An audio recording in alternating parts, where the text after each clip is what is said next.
ঘাটাল লোকসভা কেন্দ্রের নবনির্বাচিত সাংসদ দীপক অধিকারী ওরফে দেবের কথা মতো ঘাটাল মাস্টার প্ল্যান রূপায়ণের তোড়জোড় শুরু করল রাজ্য সেচ দপ্তর। ঘাটাল মাস্টার প্ল্যান রূপায়ণ নিয়ে গত 12 জুন সেচ দপ্তরের সঙ্গে বৈঠকে বসেছিলেন ঘাটালের সাংসদ দেব।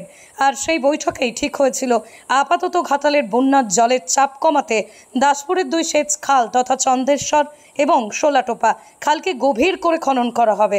সেই বৈঠকের 10 দিনের মাথায় আজ শনিবার সেচ দপ্তরের উচ্চপদস্থ আধিকারিকরা এসেছিলেন দাসপুরে। পশ্চিম মেদিনীপুর জেলার দাসপুর 1 নম্বর ব্লকের বিভিন্ন এলাকা ঘুরে খতিয়ে দেখেন তারা। ওই দুটি সেচ খালকে শিলাবতী ও কংসাবতীর সাথে যুক্ত করে জলের চাপ কমানোর বিষয়ে সিদ্ধান্ত হয়েছিল। তার জন্যই আজ এলাকা খতিয়ে দেখতে হাজির হয়েছিলেন সেচ দপ্তরের উচ্চপদস্থ আধিকারিক থেকে শুরু করে ঘাটাল ও দাসপুরের তৃণমূল নেতৃত্বরা। জানা গেছে দশপুরের চন্দ্রেশ্বর খালের মুখ থেকে শরৎপুর পর্যন্ত প্রায় 5 কিলোমিটার খালের অংশ তারা খতিয়ে দেখছেন। এ বিষয়ে সাংসদ দেবের প্রতিনিধি রামপদ মান্না বলেন, দপ্তরের আধিকারিকরা আসছেন কেন? আজকে চিফ ইঞ্জিনিয়ার এবং পশ্চিমাঞ্চল জোনের যিনি ইঞ্জিনিয়ার আছেন ওনারা এসেছেন। কারণটা হলো যে ঘাটাল মাস্টার প্ল্যান, যেটা ভোটের আগে এমপি সাহেব দীপক অধিকারী যে কথা দিয়েছিলেন, সেই সঙ্গে মুখ্যমন্ত্রী এবং অভিষেক ব্যানার্জি বলেছিলেন যে ঘাটাল মাস্টার প্ল্যান কেন্দ্র টাকা না দিলেও রাজ্য সরকারই এটা বাস্তবায়িত করবে। তারই প্রথম ধাপ হিসাবে আজকে ওনারা এসেছেন এবং সার্ভের প্রক্রিয়া শুরু হবে।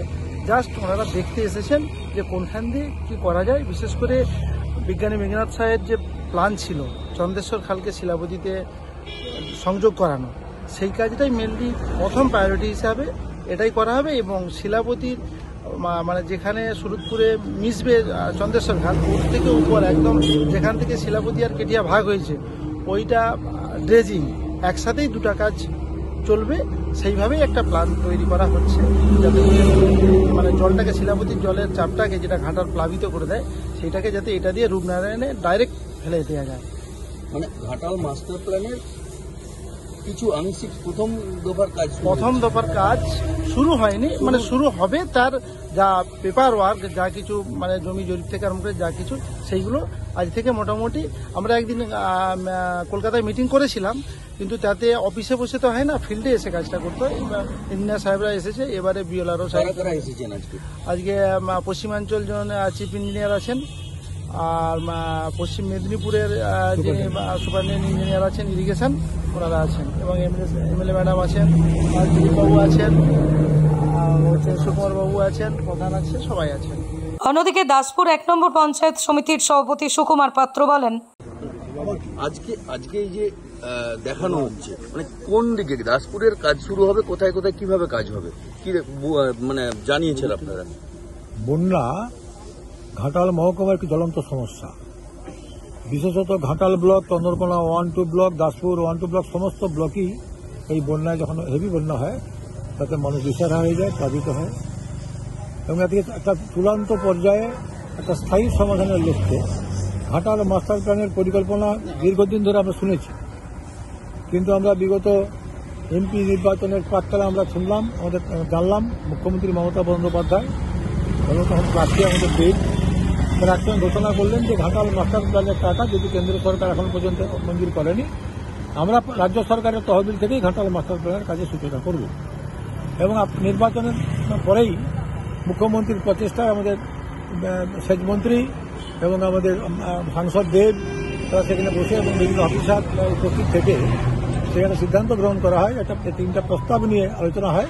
ঘাটাল মাস্টার প্ল্যান কার্যকরী করতে হলে মেনলি যে সমস্ত শিলাবতী এবং কংসাবতী বা শিলাবতী শাখা কেঠিয়া এই সমস্ত খালগুলি যেমন সংস্কার করতে হবে, সেই সঙ্গে শিলাবতী এবং কংসাবতীর জলকে রূপনারায়ণে পৌঁছানোর ক্ষেত্রে প্রয়োজনে খাল কেটে ওই শিলাবতীর সঙ্গে বা কংসাবতীর সঙ্গে সংযোগ করতে হবে। তারই প্রাক প্রস্তুতি হিসাবে আমাদের যে শিলাবতী থেকে যে আমাদের এসে পৌঁছেছে আমাদের দাসপুর 1 নম্বর ব্লকের গুন্ডলি সুরতপুর এলাকায়, সেখান থেকেই খালটা কাটার পরিকল্পনা একটা গ্রহণ করা হয়েছে। এবং তার প্রাথমিক পরিকল্পনা হেতু সেখান থেকে প্রায় 6 কিলোমিটার খাল এই চন্দ্রেশ্বরের সঙ্গে মিশিয়ে দিতে পারলে তাহলে শিলাবতীর জল, উপচে পড়ার জল যেমন এখানে পাস হয়ে যাবে রূপনারায়ণে, তাহলে ঘাটাল এলাকা মহাপ্লাবনের হাত থেকে অনেকটা রেহাই পাওয়া যাবে। অপরপক্ষে শিলাবতীর যে অংশটা মজে গেছে উপর অংশটা এবং কেঠিয়া খালের যে অংশটা মজে গেছে, সেই সমস্ত মজা অংশগুলো যদি আমরা ড্রেজিং করতে পারি, সেই ড্রেজিংয়ের একটা সেকেন্ড পরিকল্পনা তাতে করে নদী যে উঁচু হয়ে গেছে, বালি পড়ে গেছে, পলি জমে গেছে, তাতে করে জলটা ক্লিয়ার হয়ে যাবে। সেই সঙ্গে অনেকগুলি নদীতে আমরা লক্ষ্য করেছি, সেই এক্সট্রিমদারি বাঁধ বলে প্রচলিত বিভিন্ন নদীতে আমাদের বাঁধ নেই। নারজল অঞ্চলে 5টি নদী আছে, তার কোনো বাঁধ নেই। রাজনগর এক্সট্রিমদারি এলাকায় অনেক জায়গায় বাঁধ পাকাপোক্ত নয়। তাই নদী কাটিং এর সঙ্গে সঙ্গে যদি বাঁধগুলিকে আমরা শক্তপোক্ত করি, তাহলে প্রতি বছরের বন্যার হাত থেকে আমরা রেহাই পাবো। এই ত্রিবিধ পরিকল্পনা নিয়ে যে পরিকল্পনা গ্রহণ করা হয়েছে, এর প্রাক প্রস্তুতি হিসাবে আমাদের বিভিন্ন ইঞ্জিনিয়ার সাহেবরা এসছেন, ইরিগেশনের আমাদের ডিভিশনাল এসছেন, চিফ ইঞ্জিনিয়ার, আমরা পশ্চিম মেদিনীপুর জেলা সুপারিনটেন্ডেন্ট ইঞ্জিনিয়ার উপস্থিত হয়েছেন, ঘাটালে অ্যাসিস্ট্যান্ট ইঞ্জিনিয়ার আছেন, এক্সিকিউটিভ ইঞ্জিনিয়ার আছেন, এবং এখানে পঞ্চায়েত সমিতির পক্ষ থেকে আমি সভাপতি এবং আমার প্রধান উপস্থিত আছে, এবং এখানে পঞ্চায়েত সমিতি কর্মাধ্যক্ষরা উপস্থিত আছেন, দিলীপবাবু আছেন, আমাদের ঘাটাল এলাকার আমাদের নেতৃত্ব বিধায়ক মমতা ভূঁইয়া আছে, এবং আমাদের সকলের উপস্থিতিতেই আমরা খবর নিয়ে দেখছি যে খালটা কোনখান দিয়ে কাটা হবে, কতটা জায়গা আমাদের অধিগ্রহণ করতে হবে, এবং কোন কোন এলাকা সরকারি খাস আছে সেখান থেকে নিয়ে যাওয়া যায় কিনা, এবং সেই সঙ্গে কতটা পরিমাণ জায়গা আমাদের শিলাপতি রেজিং করতে হবে, সেই ব্যাপারে প্রাথমিক আলোচনা চলছে। তাই আমরা উপস্থিত আছি। আমি আশা করি যে এই প্রাথমিক প্রস্তুতির পরবর্তী পর্যায়ে ফাইনাল যখন প্রস্তুতি হয়ে যাবে, তারপরে আমাদের কাজ শুরু হয়ে যাবে। ধীরে ধীরে কাজটা শুরু হলে অন্তত দীর্ঘদিনে যে অভিশাপ বন্যা থেকে আমরা মুক্ত হতে পারবো, এই আশা আমরা রাখি।